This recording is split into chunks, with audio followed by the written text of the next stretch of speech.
heard a lot over the last 2 days about measuring trends, about making impact, about sharing practice. And I think it is just a natural segue into this panel, which is focused on the possibilities and pitfalls of evidence-based philanthropy. Let me briefly introduce you to our panelists. You have their full bios in your program.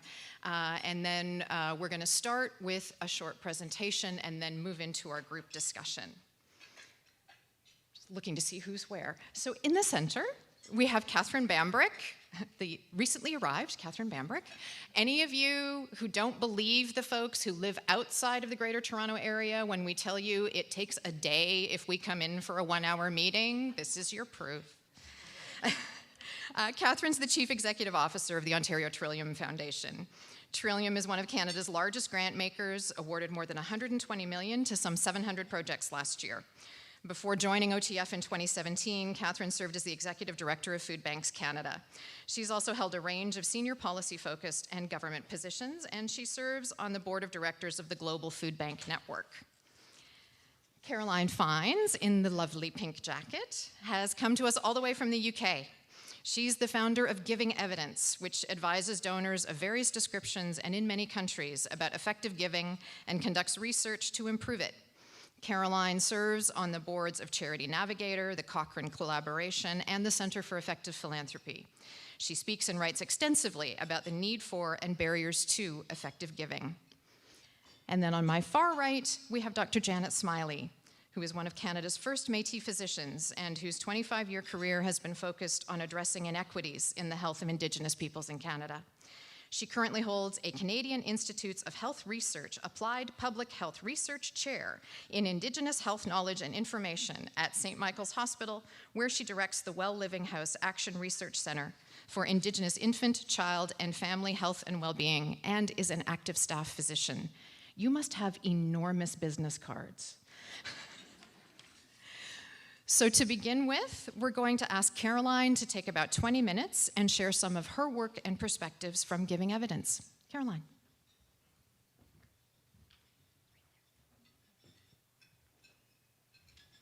Thank you. Good morning. I'm going to start by sharing some stories that you may think are completely irrelevant to you and your work, but actually they're highly relevant.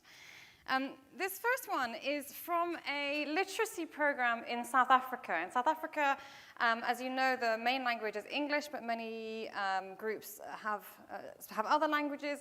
And so children grow up with other native languages. And from the 4th year in school, it is taught in English, which means that many tribal groups fall behind. Children from those groups fall behind because they simply can't really understand what's going on. So there are many remedial education programs. There was one in particular that was run in the Pinetown district of KwaZulu-Natal. And it was designed to improve children's literacy. And they measured what happens to children who get the program. They looked at literacy levels before and after those children got the program. And you can see from this graph here that the literacy levels before the program was about 14, and afterwards it was about 26. So it went up quite substantially during the course of the program. So this makes it look as though the program was reasonably effective, right? That literacy improved during the thing. Until there was a careful study that looked also at what happens during that same period to children who don't get the literacy program. And this is what they found. That the literacy level of children who don't get that program increases by almost exactly the same amount as that of children who do. In other words, this program is not achieving anything.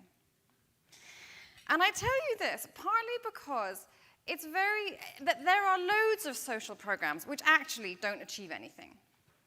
And I can tell you stories about microcredit programs in Thailand, for example, or there was a mentoring program in Britain that just did exactly this, a careful study that showed that actually it wasn't improving anything. And furthermore, that if all you have is a study that looks at the thing before versus after the program, you may get misled into thinking that the program is effective when actually it isn't. If you are a private donor and you have funded this program, you might as well have spent your money on a yacht.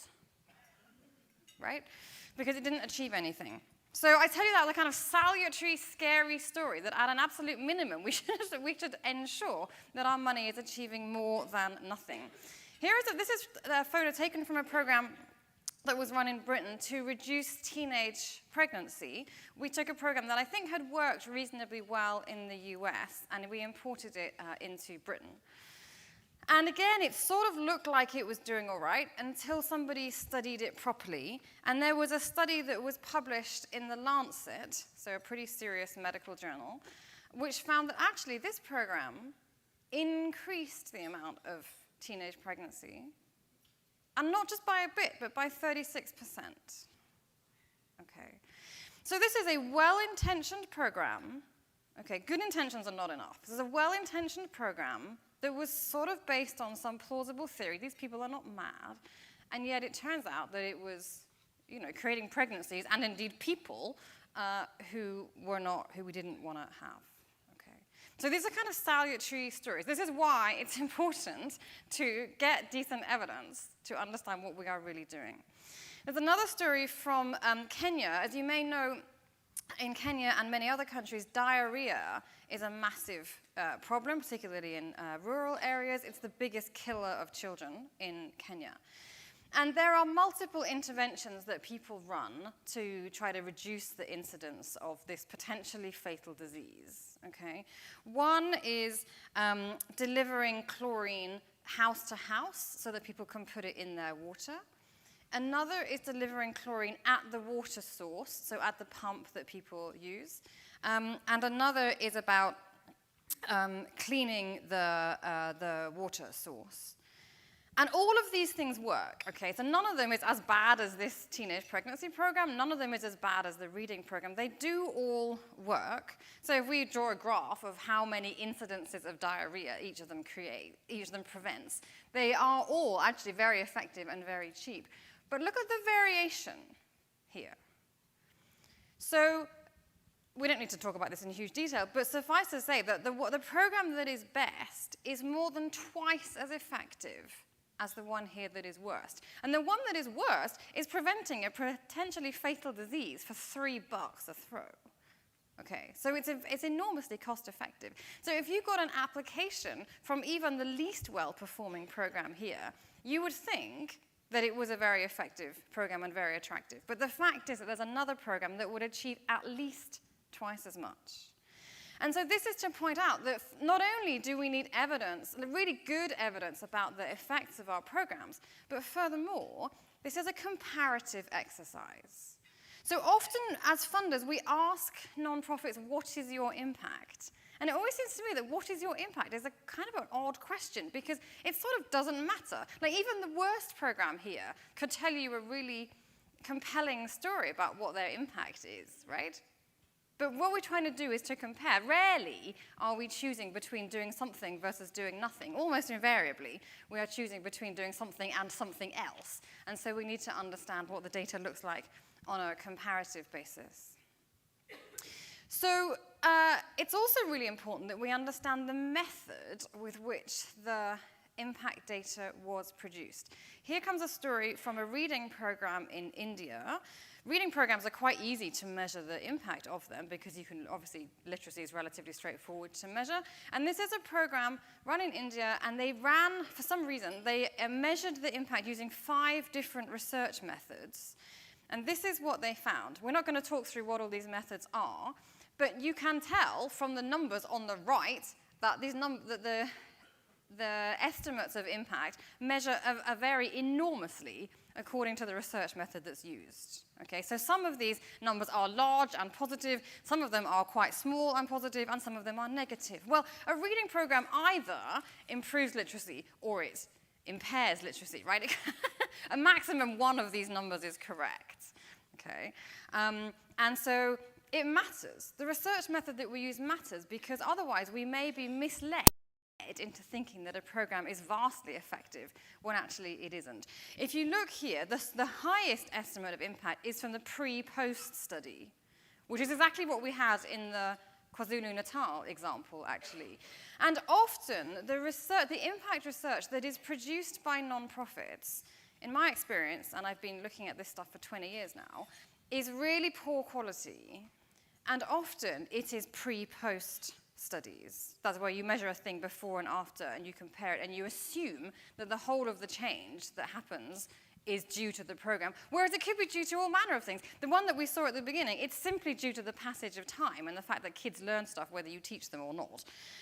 Or it could be due to random chance or all sorts of other things. So it is imperative that we have a good research method.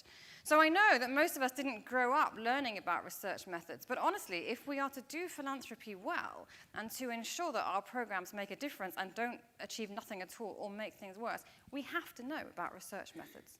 Because if we are asking, when we ask our grantees for monitoring and evaluation, that is research.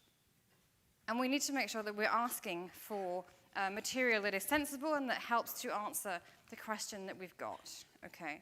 So that's kind of end of part one. That's why I wanted to talk about evidence, because without it, we're flying blind, and for all we know, our work that takes us so many hours and so much effort and difficulty and da-da-da-da might be having no effect at all, or it might actually be exacerbating the problems that we're trying to solve.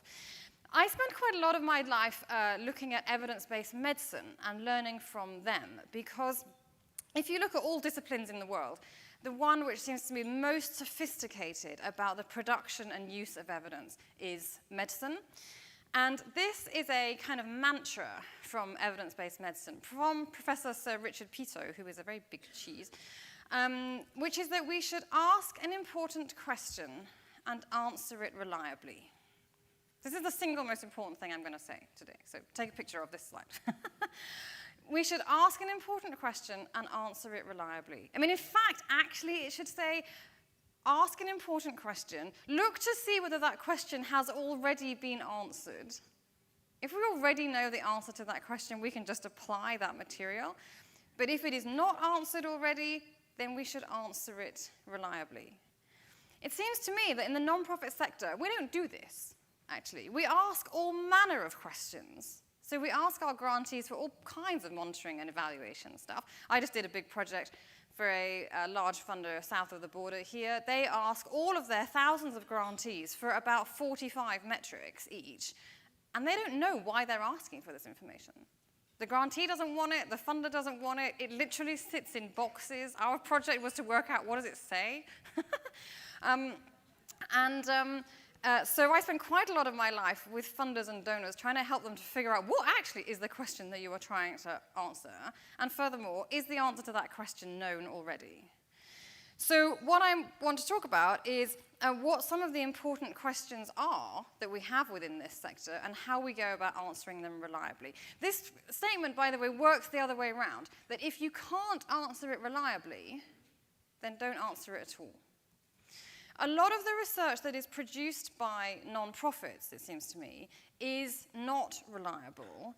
And that's for various reasons. They don't have an incentive to produce good research. They don't have the sample size often to do it. They don't have the skills to do it. And they don't have the resources to do it. So it seems to me quite odd, actually, in the nonprofit sector, that often we ask organizations who are set up and specialized around delivering something, we ask them to become research producers. And they are not basically research producers. Normally these things are different things. The business of running a literacy program or of running a mentoring program or of serving homeless people is a different specialism than producing research. And it seems to me a bit odd and not very clever of us to expect those organizations to produce research. So I'm going to rattle through what some of the important questions are that we might need to know at various stages of a program and how we can go about answering them reliably. So a first one is to understand what is the need. What is the need, where is it, and why does it arise? And there, this is landscape analysis. We need to do interviews with the communities that we're trying to solve. We're doing a kind of gap analysis. In some of the discussions that we're having in this conference about diversity and inclusion, that plays in here because this is about understanding the problem that you are trying to solve and understanding the communities with which you are trying to engage. And I rehearse all of this partly because people often think that the evidence-y people are solely interested in randomized control trials, okay? And yes, we think there should be more randomized control trials, but we do not think that there should be only randomized control trials, Okay? So here, you're not doing a randomized control trial. You're just finding out, what is going on in this community. So, for example, again, in medicine, it's very common, obviously they have loads of randomized trials, but it's also very common for those trials to begin with ethnographers and anthropologists because you need to understand the problem in the community that you are trying to work with. So if, for example, you are trying to encourage people to take antibiotics for a particular thing, and in that community they think that antibiotics are the work of the devil or a Western plot to sterilize their women, they're not going to take them, right? So you haven't got an intervention, so you need to really understand that. It's worth talking about this because I often see programs within nonprofits and funders which start, I think, without an adequate understanding of where the need is and why it is and the nature of it. A second type is about what do the intended beneficiaries want, what are they getting, and how do they feel about that? So you will be aware of many stories of the type that we turn up in a village somewhere. I do a lot of work in international development. That's why these examples are all from there. We turn up in a village and we start building irrigation canals, for example, and everyone's like, great, what we really wanted was a school. And this is relatively easy for us to discover, or maybe that community knows that every time these aid workers come, they come and they do some stuff, and then they're gone a year later, and nobody really cares about their project. Okay, so it's just imperative to understand what these communities, what they really want, and what they feel they can do themselves, and how they feel about what they are getting. They may be able to tell you in enormous amounts about what is really being delivered and what people really think about it. Within the model of evidence-based medicine, this is the original definition of evidence-based medicine from the original paper that Dave Sackett, who invented it, had in the British Medical Journal. And evidence-based medicine has these three components of the scientific evidence, the expertise of the clinician, so funders and nonprofits are the analogy of the clinician, and the views of the patient, that is the views of the intended beneficiary, if you will. And you will notice that these three bubbles are all the same size. So it's quite easy to think that the evidence machine just thinks that evidence is all a kind of mechanistic, scientific process, and all you do is generate the answer and then sort of inflict it on people. And so I draw your attention to this, that even from the very beginning within medicine, which has thought about this longer and harder than most, the view of the patient is as important as everything else. So if the community doesn't want your irrigation program, or they don't want your mental health service or whatever, it's extremely unlikely to succeed, and who are you to inflict it on them? Then there's another question about whether a particular intervention that you might have found in the literature is likely to work in your context. And there, you need to understand what your context is. But what you're really looking for is, what is the theory of change of that intervention? What is the mechanism by which that intervention produced that change in the place where it produced it? And is that theory of change, is that mechanism likely to work in the place where you are doing it? Okay? So there was a famous example of a program called the Nurse-Family Partnership, which was run in the States, and it was support for low-income and quite young mothers, I think under 20. And there, in the States, it was quite effective. In the UK, it produced almost nothing. And the reason was because in the US, if you didn't get that program, you get basically nothing, right? Because there isn't much of a social safety net. Whereas actually, so the counterfactual is kind of nothing. Whereas actually in the UK, the social safety net, at least for now, is all right.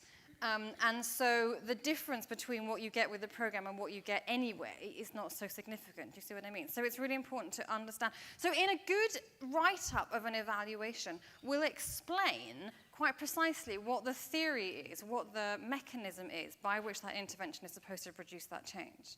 And often, when charities write up their evaluations, because they're not researchers, they don't do that, actually. They don't describe the theory very well.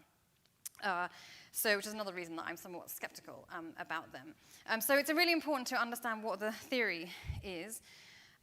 Now we get to the question about, all right, what is the effect of this intervention here?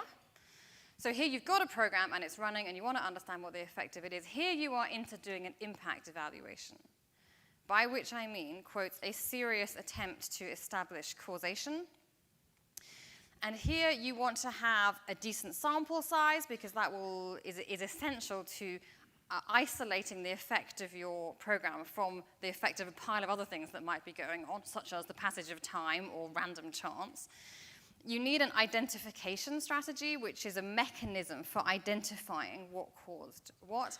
If you have a big enough sample, then you may be able to randomize. I'm 100% alive to the notion that often in philanthropy we are funding advocacy or campaigning work or sort of macro work, so you can't randomize, you can't even get a decent counterfactual, but often you can, and this is where if you can do a randomized trial, and we don't already know the answer to this question, then it's really valuable to get one. And then there's a question about, is the thing actually being delivered at all? So this is about doing a process evaluation. Often, people kind of get hold of the notion that they have to do an impact evaluation and they produce an impact evaluation. But in most cases, in almost all cases, you can do a process evaluation to establish whether the thing actually happened. And often you will learn a great deal from that. Dean Carlin and Marianne Gugerty, who run loads of randomized trials, have a book that came out this summer called The Goldilocks Challenge or something, which is about, if you can't do a randomized trial, what should you do? And the answer basically is a process evaluation to ensure that your thing was actually being delivered. People cannot benefit from an intervention that they don't receive. So I read a randomized trial recently of a program that was $500 million, and the program produced nothing. And the reason it produced nothing is because actually the implementation chain broke down. And so people weren't getting the thing. So this is relatively easy, and actually it's often more important than and can usefully precede an impact evaluation. And then lastly, there's this question about why does something work? And I think there might be hard copies of this slide and the one that's coming next. I think there might be some in the room, but anyway. Is why does something work and why does it not work? And this is a much harder question. So I grew up in physics, for example, and when you, for example, drop an apple and you observe that it falls and the speed at which it falls, it doesn't tell you why it did that. Your job as a scientist is to run loads and loads of experiments and observe loads of things and come up with a unifying explanation for them. So the theory is a thing that we construct. And sometimes we get it right, and often we get it wrong. All of scientific theories are expected to turn out to be wrong, okay? So in social science, we can get a line of sight into why something might have worked by understanding the process evaluation, by talking to the people involved. Sometimes if you can isolate a particular variable, so you might run a randomized trial that runs different variations of the same program, and that will enable you to see which component seems to be the secret sauce for getting the impact that you want. But ultimately, the research isn't going to tell you why something happened. We have to make a theory for that, and that is a human construct. So that is end of part 2, in terms of these are the set of important questions and some ways that we can go about answering them reliably. To return then finally to the question about the possibilities and pitfalls of evidence, and I've added here a column about problems. The possibility, the potential, is that it makes us better at doing our work. We can achieve more. We get more social change. We get better mental health, better integration of indigenous communities, whatever the outcome is, we get better at it. We get better at solving these questions. The pitfalls are basically that we do it wrong, that we use the wrong evidence, we apply it wrongly, we ask for evidence that is unnecessary or wasteful or misleading. There's also a trap that we treat people as lab rats, right? So there's some research that goes on that is about understanding problems and doesn't feed back enough to the communities and doesn't help to actually solve any of their problems. So that's a pitfall. And then I've added this column here about problems. The problems that we're trying to navigate here is that lots of the evidence that is generated is just garbage, okay? In my view, particularly the research that is produced by nonprofits. So actually, I would urge you, in almost all cases, to not ask your grantees for evaluations. Right, because they're not going to answer, they're not going to do them reliably, because that's not what they're set up to do, right? So you might as well not ask them for it. So there's a problem that lots of the material is garbage. There are also big gaps in it. So I'm doing some work on child sexual abuse, for example. You can imagine how cheery that is. And huge gaps in the research. And then the other problem is that academic research, which is some of the best, is often paywalled, and it's hard to find, and it's hard to understand. So this whole endeavor of doing evidence-based philanthropy is not trivial. I don't claim that. But the reason that it's important is because the potential is enormous, and the potential for us to improve the lives of our beneficiaries, which surely is what we're all trying to do, is vastly improved if we use evidence properly and well. Thanks.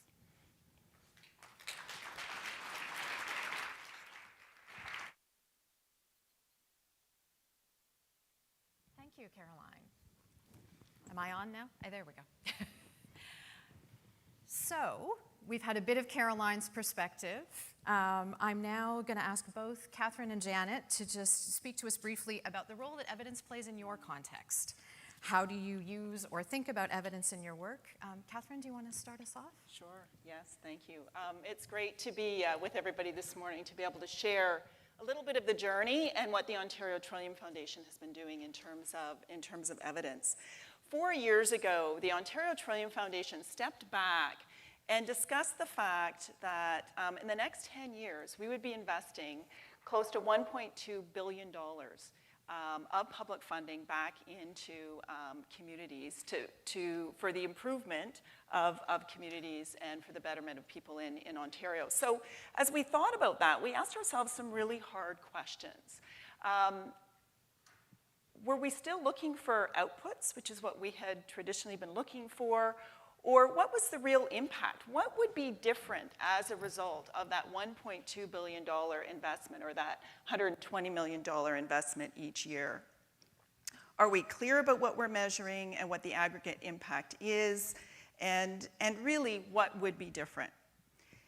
And we recognize that in some cases we didn't have the answers, and in some cases we didn't like the answers that we had for ourselves.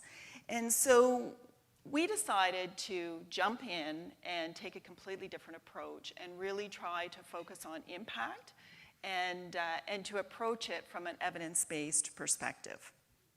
We considered the reality of high community needs, so we know the needs are out there, but that there's limited resources. So how do we go about this within the nonprofit sector? So today, over the last 3 years, we've gone through this journey, and today we require evidence of efficacy from grantees to really ensure that they're having the largest impact on the people in Ontario.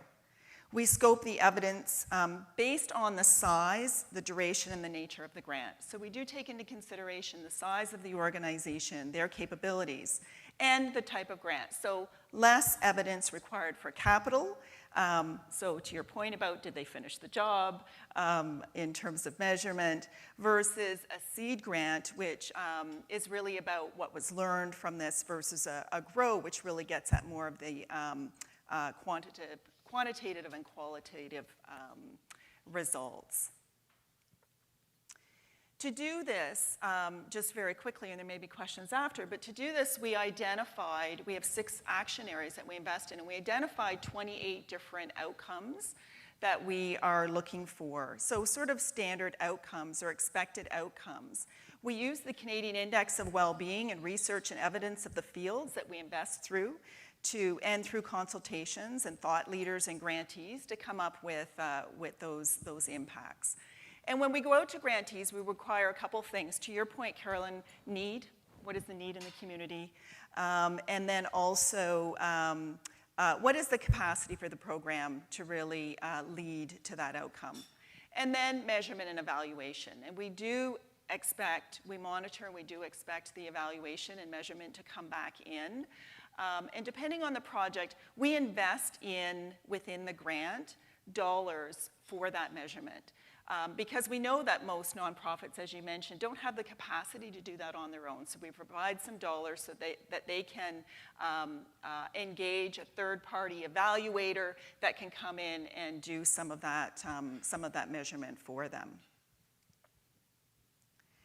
Ultimately, we believe, the Ontario Trillium Foundation, that the evidence of efficacy is a systems-level intervention. So we're looking at ensuring the whole sector applies more evidence-based knowledge, decision-making, and evaluation in their work that ultimately makes everyone in Ontario better off. In order to do this, we recognize that there was a huge gap in terms of capacity, and there's a broad range of ability across organizations. So we have also invested in really trying to cultivate an environment of greater openness and transparency among organizations and build supports for nonprofits so that they can better understand and utilize data, evaluation, and evidence, so that we're really increasing the opportunity for the whole sector. We believe we had to start somewhere. You know, there's the academic and the very controlled studies, and then there's the reality of where we are and what could we put in place to help move the sector more towards evidence-based decision-making. Great, thank you. Janet. Okay, maybe I'll just have that first slide up there, and while it's coming up, I'll just first of all congratulate everybody for being here and say thank you for the invitation to be here. And the reason why I put up that picture is actually to remember to acknowledge the land that we're on, and that may have already happened at the conference, but I like to do that. And there's a beautiful story about this land, Toronto, and actually I heard in the news some historical geographer had found that word Tekaronto on a map actually of Lake Simcoe. But the story that I know that comes from Jan Longboat, who's a Haudenosaunee elder that sits on a grandparents' council that helps co-govern my work, is that Toronto for a long time has been a meeting place of nations, different nations. So Haudenosaunee people, Mississauga people, Anishinaabe peoples, and now peoples from all over the world.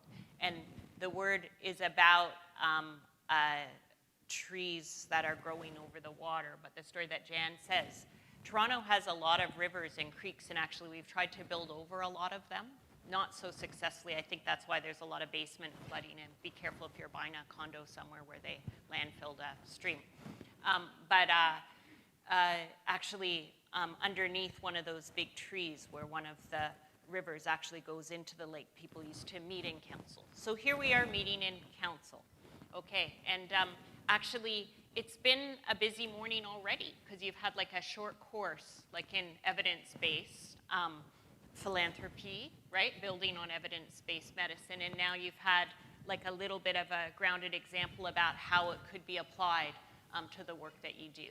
And everybody here is here early in the morning because we care about the so what, right? So basically now, the person who's the academic, I don't want to actually lean into that stereotype, but just to know I grew up in evidence-based medicine. I grew up in Cochrane collaboration. My first job was as an academic family physician, training other family physicians to be in terms of review of evidence. But I'm also Indigenous. So the issue for me, and if I can get the next slide in that series, please, and I think there was a clicker, but I didn't bring it with me, is in my clinical practice, I actually went back then and got training in public health, but the problem is that, and evidence-based medicine has moved a little bit, and I'm glad Carolyn grew up in physics because I did too, so I've been obsessed with measurement in Indigenous health for a long time, right? But the thing now that I'm going to challenge you to think about is actually like quantum measurement, right? So the theory of relativity as applied to evidence-based measurement. So Einstein said, right, not everything that can be counted counts, and not everything that counts can be counted, right? So the issue is what Einstein understood, right, is that there's actually another level of counting, right? So that if we're just operating within the bubble like of non-relative physics, right, then we miss something. So maybe that sounds intimidating, right? Because as you eat your breakfast, you now have to understand evidence-based medicine as applied to philanthropy, right? Understand how you could apply it to your philanthropy work. And now I'm actually saying now you need to apply like a quantum lens to it, right? Or but one thing is, actually, you'll be good at the quantum lens because it's actually about getting outside your bubble, right? So when I've grown up in like clinical epidemiology, like with people that trained under David Sackett, right? But the thing is, I would call myself a social epidemiologist. And just in the way that Carolyn qualified, that it's really important to have social scientists that hold hands with the clinical trialists, right? It's very important to recognize that a lot of evidence-based medicine has been produced within one bubble, okay? So the picture here, right, is actually from a really famous Indigenous legal case, and it's just really to show the thing that you've already been talking about and the thing that you're expert about, which is bridging conversations, right? So you just need to apply your bridging conversations to your course on measurement. And I think one of the take-home messages really for me is going to be there's people that can help you, right? And within there's actually, this is an exciting conversation because I think there's room for growth in philanthropy, right, around building capacity. So you don't have to do it all yourselves, right? And we've got here on this panel, like people that bring this unique perspective. We all carry a piece of the puzzle. So my piece of the puzzle this morning is a little bit of a proviso. Be careful, right? Because if you just drill down on evidence-based medicine style, like that generated in, like I spend most of my life trying to apply, right? But you don't actually get out of the bubble, like in terms of recognizing that you actually have, because the people who you may want to support the most, the people who have the most unmet needs, the people who are most socially excluded, often that's because they have a completely different perspective or valuing, right? So we all care about the so what, but the issue is the so what and how we assess it might be different for different people. So if we go back to the Delgamar decision in that slide, it's just showing two different worldviews, right? And it's a famous land claims case, actually, where the Gitskin people, for the very first time in Canadian law, oral history of the land was recognized, right, and validated. And the picture of the prairies is helpful because sometimes here in Toronto it's hard, it's still warm, we're into October now, right? But if I'm on the prairies and I tell the story, right, I was actually at a meeting in Yellowknife where the Cochrane collaboration became freely available, all their reports, right? And I'm like, okay, wait a minute, like how much of a difference is this actually going to make in the health outcomes for the Indigenous people of this territory, right? So you just, again, it's all about quantum measurement, right? So you have to use the tool that fits the situation, right? So some of you probably flew across cold areas. Anybody here come from Western Canada and fly across like Edmonton where there's snow, right? Okay, or maybe even places further north. So, and again, I don't want to be a fatalist, but what would have happened if just somewhere over like some cold area, right? And I've done lots of flying. You had a somewhat safe landing, but you all had to figure out how to survive on the land, right? And this is for NWT. What would you rather have, the Cochrane collaboration on your cell phone, right? Or a few local people, regardless of their ethnicity, that know how to survive in the cold? I know what I would want, right? So, but again, what we need is both those things to get at the so when. So I guess in my work, what I've been doing is actually trying to understand, and I worked really hard at being a good, evidence-based clinical epidemiologist, but then actually immersing myself in Indigenous social theory so I could better understand things. Thank you. So you've actually touched on something that I'd like to unpack a little further. We tend to speak about quality evidence as though it is a singular thing. Who decides what's quality evidence? What kinds of things should funders be thinking about in terms of what constitutes the right things? Caroline, do you have some feelings about that? Yeah, I think there's two questions in there. One is the choice of research question, and the other is how you answer it. So it seems to me really important that we involve the involve in the choice of what the research question is, that we involve the people who are supposed to use this evidence, right? So for instance, there is kind of famously in international development, there were some trials of education interventions, of comparing intervention A versus intervention B, and actually no policymaker is ever deciding between A and B, right?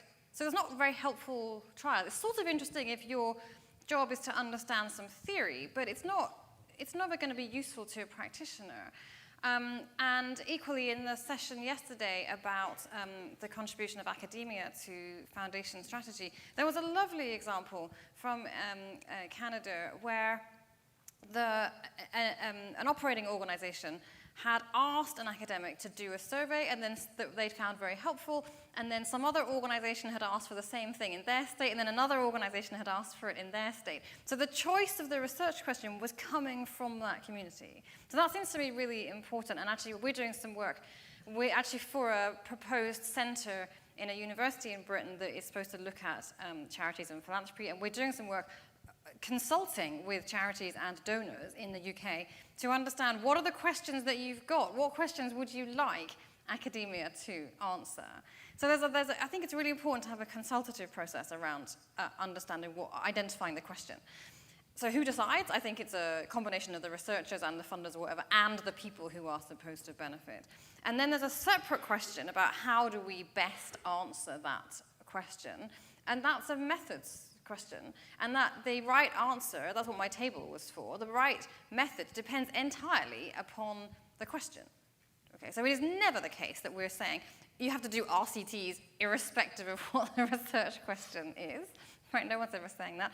And sometimes the right method will be to go and listen to people's stories, if they're Indigenous people or if they're not Indigenous people. You just want to understand what's going on. So I think it's important that you ask an important question, a question that's important to the people who are supposed to use this research, and then that you answer it reliably, and that you publish it clearly. Janet, Catherine, do you want to weigh in on that? Yeah, I think that there's a slide in there near the end, if you show my slides again, but there is an Indigenous knowledge keeper. Keep going. Next. No, go back, sorry. Okay, it says go up. There, thank you. Now I can control my own slides. This will be even better.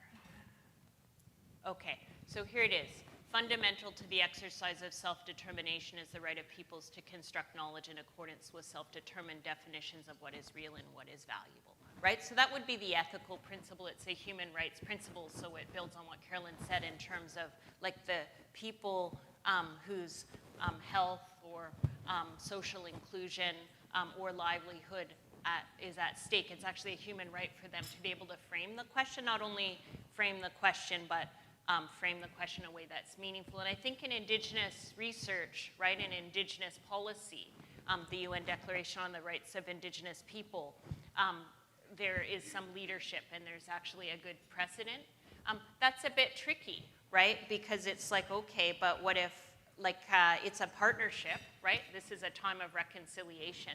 But I'm usually not that worried, like, in terms of, because I have relationships, like if people go in with fully informed consent, because there is an overlap. It's not just, you know, evidence-based medicine, RCT versus like storytelling. Everybody cares about survival. There's common interest. And actually, within Indigenous communities, people care about tangible impacts, just like you do as philanthropists, right? The problem is that there hasn't been tangible impacts in philanthropy all the time for Indigenous communities, and evidence-based medicine hasn't necessarily made tangible impacts because the things that are easiest to measure, right, aren't the things that are going to address the root causes.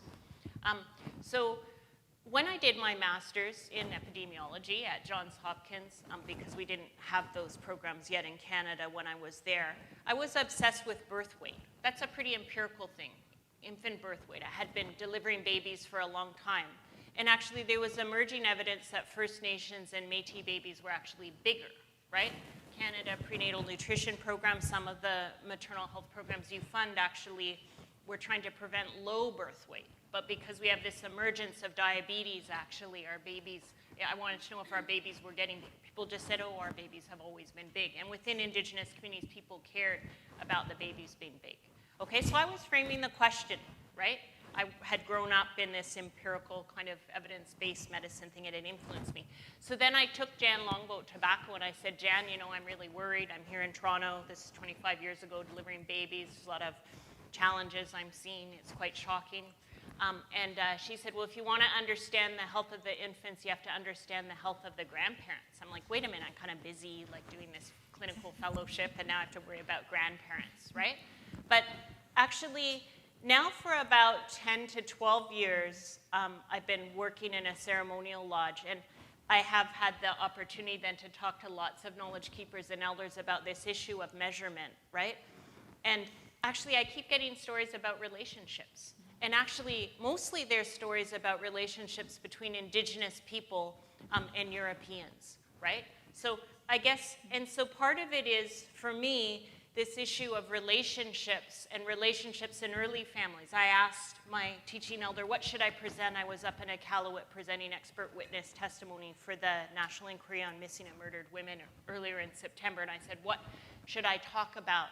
And some of my colleagues and community and my teaching elders said, well, why don't you tell an asset-based story, right? And actually, I focused on early relationships. And of course, those of you that work in maternal child health, health of young families, like many of you have been leaders in that field, know about the importance of bonding. So I talked about the evidence from multidisciplinary health sciences and psychology and social sciences about bonding, but then I actually talked about my very early knowledge and teachings around how we have had that historically in the communities I come from as a Cree Métis person, and simple everyday ceremonies that we can do to support that. But that is hard to measure. Quality of relationships, it's hard to measure in an RCT. I'm trying to do it in population-based health surveys, right? But actually, some of you know that. You're experts at relationships because that's what philanthropists want as well, right? And you can walk in and there's a lot of trust involved, right? So even in some of those programs that appear to be failures because the literacy levels were lower or teen pregnancy were higher, but my question was, well, what happened to the relationships and the family relationships? Like maybe there was some other unintentional side effects, probably not, right?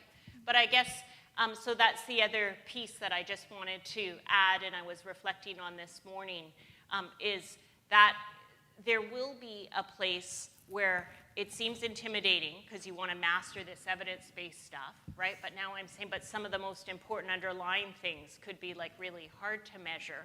But actually, the communities have expertise on that. So I tell another story. I've worked in a lot of rural and remote communities as well as urban Indigenous communities. And don't forget, here in Toronto, we have 70,000 Indigenous people. So the drill down measurement thing that I'm obsessed with, we have a new way of measuring the numbers of Indigenous people. So we've actually recognized that the census is undercounting us. But anyways, if I was to maybe just go into an urban Indigenous organization I'd never been in before, I didn't have relationships in a different city probably because I have long-standing relationships here in Toronto, or travel somewhere and I've not got a relationship in that community, I could use all my skills, my evidence-based skills, my social skills, my kin networks to try to find out which families in this community need help, right? Like which ones are socially isolated, which kids are at risk, right? And I could probably do that in about 5 to 10 years, get an answer, right? Maybe shorter if I had to. Or I could probably ask 3 aunties in that community if I had the right social relationships. So again, some of you also already have expertise in bridging relationships and understanding that. But I guess that's the piece, that's what maybe I think about when I hear that quote from Einstein about like what matters can't always be counted.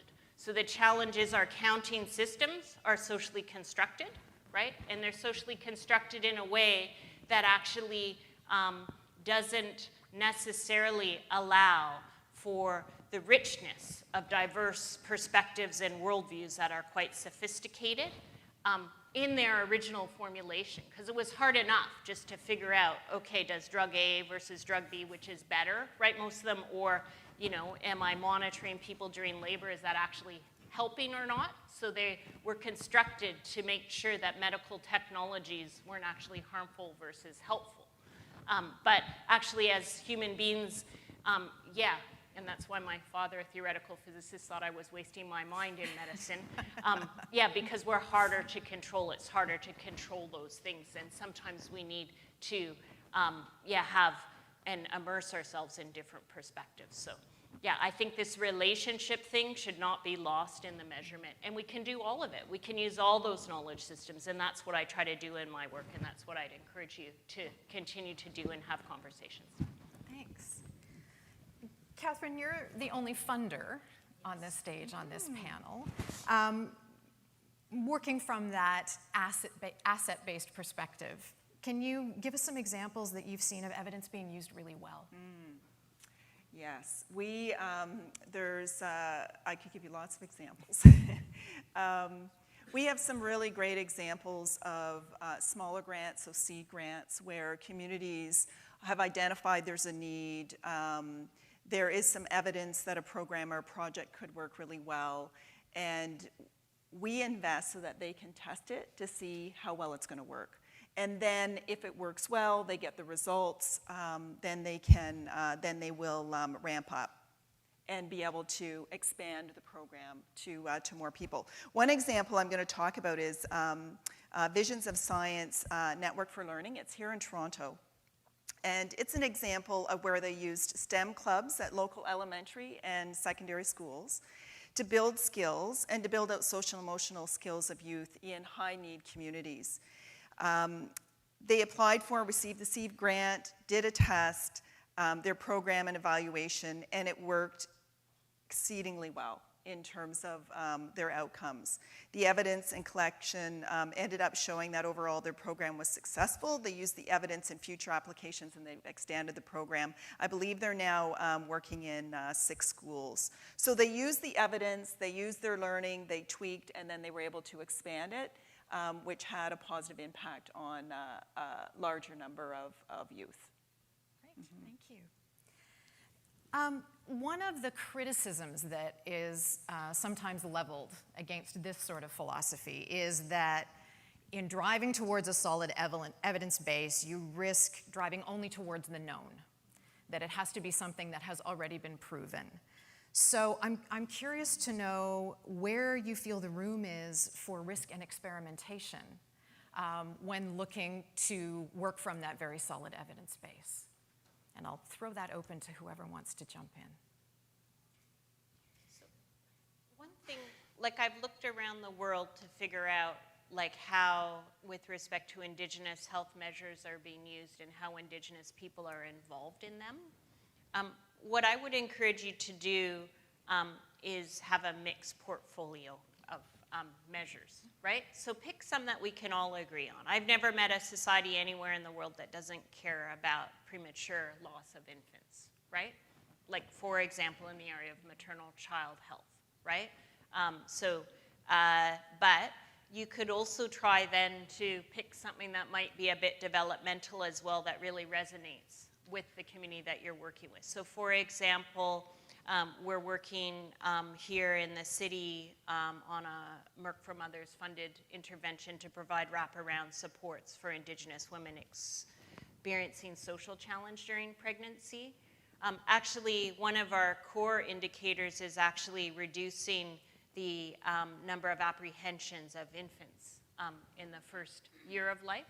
Right? So, and that was interesting. That would seem like fairly disruptive. There's a huge social cost if you look at it. I did have to defend that, actually, to the international peer reviewers, because they said, well, what about maternal health impact? And then me and my colleague, Dr. Pato Campo, also a world-renowned perinatal epidemiologist, we were like, well, last time we checked, actually, having a baby taken away, like in the first 6 months, is a pretty devastating impact for the mom. And if we look at the social trajectory of that kind of family disruption, right, it's pretty bad, right? And of course, we're providing wraparound supports. It's an upstream investment. So that's one solid one. But then we worked really hard to develop a new measure, which was around family strength, right? So we drew on a model that had been developed actually by Aboriginal community in Brisbane, Australia. right, who had built up the qualitative research and the case studies. So we actually tried to make a tool that would kind of assess where the family was at using a number of parameters, right? And actually the intervention can be geared to where the family is at. And we tried to do that in really non-judgmental, asset-based language that took into account the kind of actual material challenges that many Indigenous families might be facing. So that would kind of be the mixed approach. I do think that one of the challenges will be when you're actually trying to support like a smaller kind of developmental investment, there's still your reporting template, right? So yeah, I think if you can agree upon some core things that are clearly like a so what. Think about timing too. That's the other thing I always say that's a bit artificial around the models that we have in evidence-based medicine for assessing the impact of an intervention, right? Because the grant timeline, it's a 1-year timeline, it's a 5-year timeline. I always say, well, colonization has been 500 years, right? So how are we going to, it didn't happen in a 5-year timeline. So Ganawage School Diabetes Project, for example, is one of my favorite examples in terms of health research in the community of Ganawage. There was one allied physician, one physician from the community, Emma Colley and Louis Montour, who were noticing that diabetes was becoming prevalent. And then the next thing they noticed is within the community there was more complications. And you can see those publications emerge. But then the community said, okay, well, we don't want you to study our complications. We want to stop this, right? So the community got together and did a school-based diabetes prevention program. So again, upstream. Wonderful thing about Indigenous communities in terms of that upstream thinking. So there actually have been some very positive outcomes. It was challenged because people are like, well, there's no control group, but we can't control colonization was pretty cross-cutting, right? And then you can't really just say, oh, community, you're dying of diabetes, but you'll be the control group, right? I mean, there are clever things we do all the time, like in Merck for Mothers, it's a quasi-experimental study, and we have to build the intervention. So we have baseline, and then we have the intervention. So there's an upstream promotion program, but then after 5 years, there was no real increase in diabetes, but there was no decrease. So then science says, oh, well, it's not really working, or the evidence is equivocal. And the side effects in terms of that program, they have governance stuff that I drew on. I got to go there as a young researcher and see what was happening. So there's a whole bunch of kind of other important outcomes that are happening in terms of community development as well, right? So I guess those are some of the provisos. There's magic ingredients, like the stuff that Carolyn said around actually understanding the theory, the mechanism, what is the secret ingredient that makes a thing work? And you know that too. As people in community, you can walk into a meeting like this, I walk in, is it a really good meeting, or is everybody walking out, or they're tired, right? That's the secret ingredient, and a lot about that is social capital and investment in relationships. Yeah, so you asked about risk, and sometimes there is a notion that being evidence-based contradicts or runs counter to taking risk, and because we should only run programs that are known to be effective. And I understand that, but it sort of doesn't make any sense. I think it actually works the other way. That surely what we are trying to do is to take risk and to do innovative things, but then to figure out whether they work or not. Right? So, Karl Popper's, the philosopher of science, has a book called Bold Conjectures and Rigorous Refutations. And I always think that our work should be called Bold Innovations and Rigorous Evaluations. Because I know you've had some philosophy and some physics. This is like a big breakfast session. And so, surely our job is to try to think about new things, but we're not. In the history of human activity, it's pretty long and pretty rich now, and so when we are thinking of an innovation, we don't need to start completely from scratch. We can build on other things. We can take an educated guess as to what is likely to work. There's quite a lot of problems that we understand. We understand quite a lot about human nature, for example. And so we can make a decent guess as to what is likely to work, and then we need to be rigorous about establishing whether it did succeed. So, for example, one of my favorite examples of an evidence-based program, it's beautiful, it's from Bangladesh, And in northern Bangladesh, in the rural areas, there's this problem of annual starvation. That the crops get planted, then there's the harvest, and then people eat the harvest, and then there's a gap before next year's harvest, right? So that, and actually in the Western world, this is why we have fasting during Lent, the period before Easter, in the spring, right? Because before this year's crops have come through, then last year's crops have run out. So literally making a virtue of necessity. And people starve, and even if they don't completely starve, then there's obviously impact on health, particularly for pregnant mothers and for small children, for example. And so this would have been a known problem for generations. Bangladeshi economist called Mushfiq Mubarak set about really understanding how communities in that area feel about this problem and what they know and how they cope with it.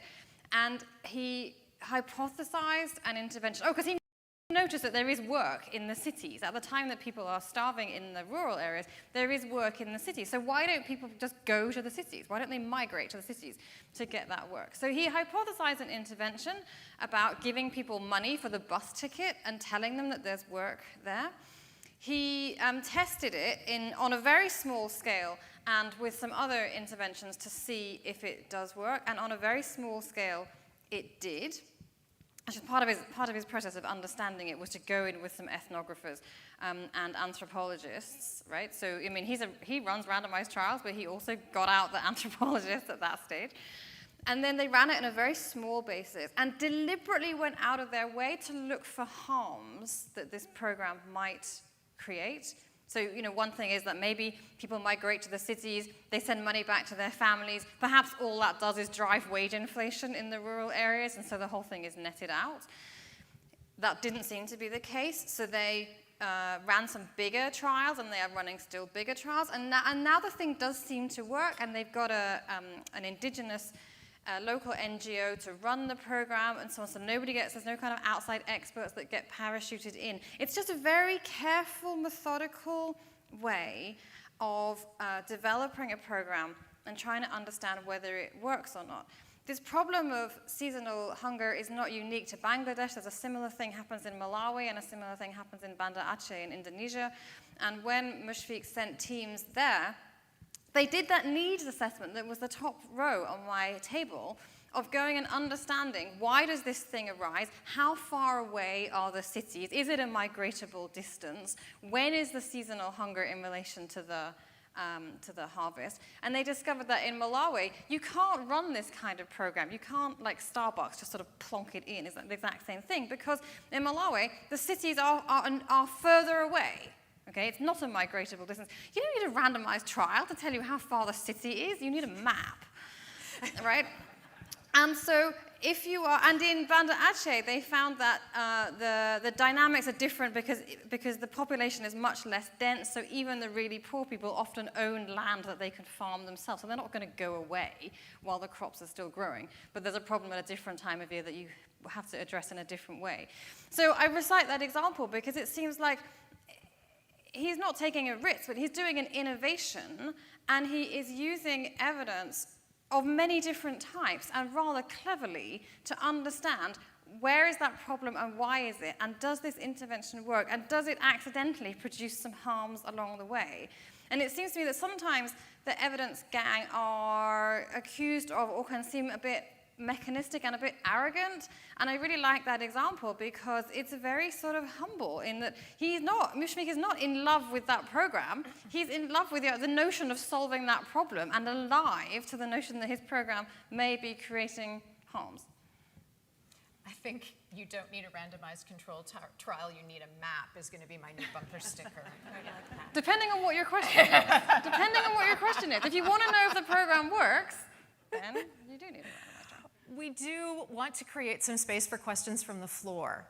There are a couple of standing mics. If you have anything you would like to ask of our panel, please feel free to make your way up. I know it's early and you're trying to wrap your head around quantum physics and evidence and all of those other things, but please feel free to step forward if you have something you would like to ask. In the interim, I will keep you talking. We have a question? Sorry, I can't see you for the podium. Please, go ahead.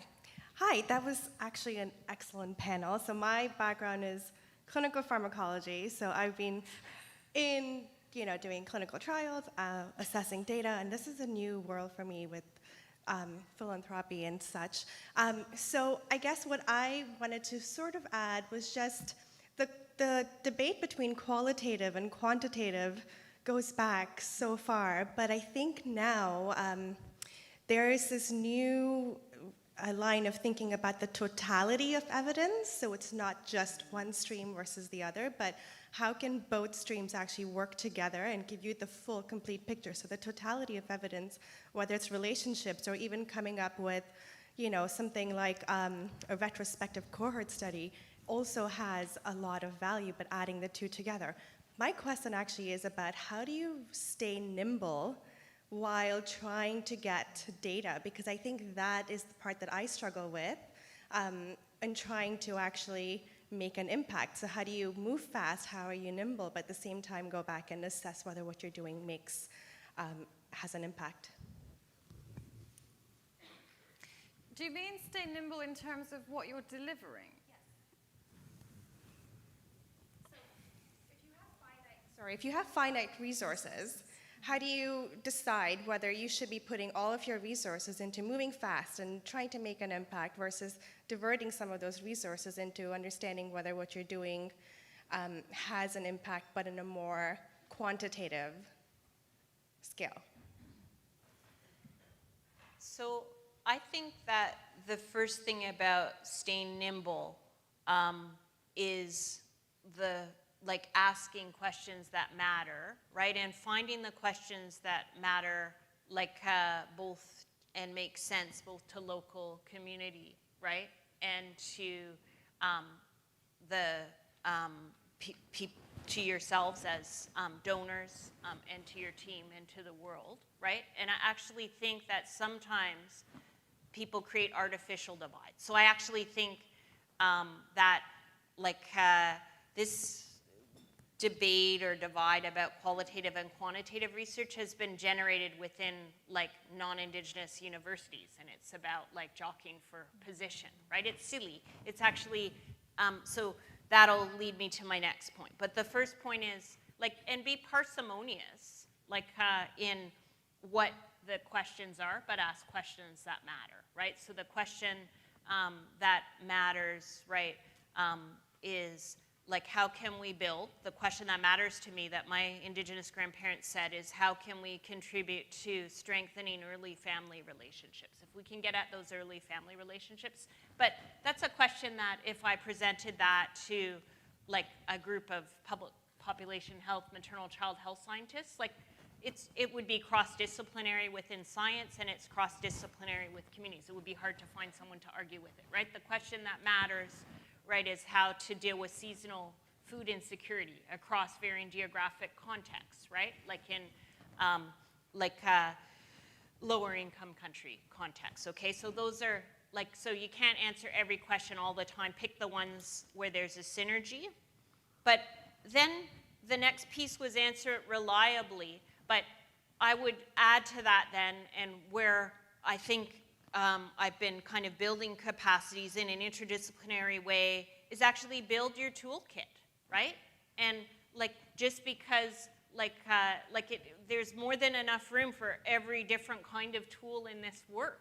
And actually where we're going to really get somewhere is once we start recognizing the richness that exists across disciplines, right? And find good people. I'm not a family doctor, I'm a generalist. I'm not gonna try to do neurosurgery or, I'm very happy to recognize, that this person, is an Indigenous knowledge expert, right? I'm not gonna be that. I don't, my grandmother was a Cree speaker, right? So it's not or, this person is a really good RD, respondent-driven sample biostatistician. I can understand that conceptually, but I'm not that drilled down in that, right? So those are tools that I need to bring together to build really innovative tools. So I guess I would try to avoid those battles and build your toolkit with the best people that you can find, right? And I think that's where within evidence-based philanthropy, perhaps there's more room then to even start building some capacities and infrastructures to really support you, in a good way. Thanks. next? Janet. Catherine, did you want to weigh in? Yeah, I would say learn as you go. So be open, ask the questions, and be willing to adjust. So in terms of taking risks, you know, it's okay if you're, let's say it's a 5-year project and you're 2 years in and all of a sudden you realize something you didn't know, or there's another piece of research or information that comes at you. Be nimble, be willing to adjust and recalibrate, and then keep going. Great, thank you. And we've got time for one more question from the floor. Margaret. My name is Margaret Havanek. I'm with the Lupina Foundation. I think that some of what I was going to ask you was sort of alluded to in this last one. One of the things that we do is fund a few long-term projects, and this involves a lot of relationship building.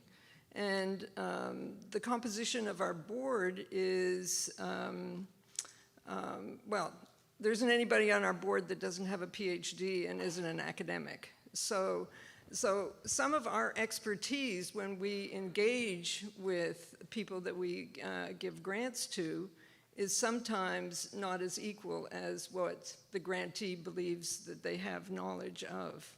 So in building these kinds of relationships and making sure that we're not involved in just producing shelfware, how do you think you can bridge the grantor with the grantee at that level of expertise?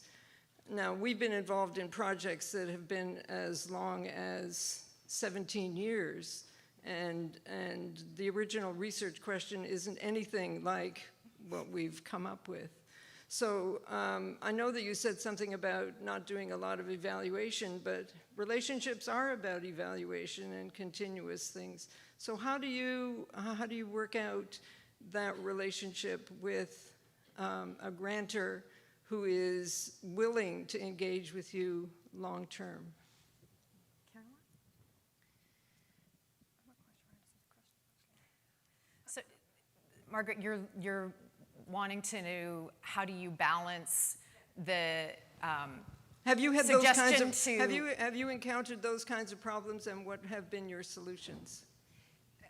I've certainly encountered the problem of where there is a long-term funding of an intervention which is designed to have an effect which will take a long time to take effect. I'm not sure if that's what you're asking about. Sometimes people ask a question that I think is related to what you're saying, which is if you have an intervention where, you know, maybe it's community building or something, and it just is going to take 15 years for the thing to work, you think, what are you supposed to evaluate? And you've got, I don't know, a 5-year grant, say. What are you supposed to evaluate at the end of or during or at the end of the 5-year grant? And I think there's 2 responses to that. One is that if your intervention is supposed to take 15 years to take effect, then your evaluation period is 15 years, or at least 15 years, actually. And you sort of can't get around that, really. And so there is a kind of an issue with like 3-year grants or 5-year grants that are designed to do, you know, system-changing long-term work, because the world doesn't actually work in 3 or 5-year increments. Someone said the other day that maybe we fund things in 3-year cycles because most of us went to university for 3 years. And that's how it got ingrained in our brain. So sometimes I think you just have to have an evaluation that is as long as the intervention is. Sometimes you can use interim markers. So if you have a theory of change that this activity is supposed to produce this stuff and this interim marker is supposed to produce this thing, and that is what's supposed to produce your ultimate outcome, then you can do evaluations that use those interim markers. But you have to be very careful because there are many, many examples in medicine and to some extent in social sciences where what you think is an interim marker turns out not to be actually. So I think there's one around HRT which turned out that actually when you do the study over the full period, the interim marker actually contraindicates what's likely to happen at the end. So you end up accidentally killing people. So sometimes you just need evaluations to be very long I mean, you'll be aware of cohort studies, for example, that happen in social sciences that follow cohorts of people for 20 years, 30 years, for example.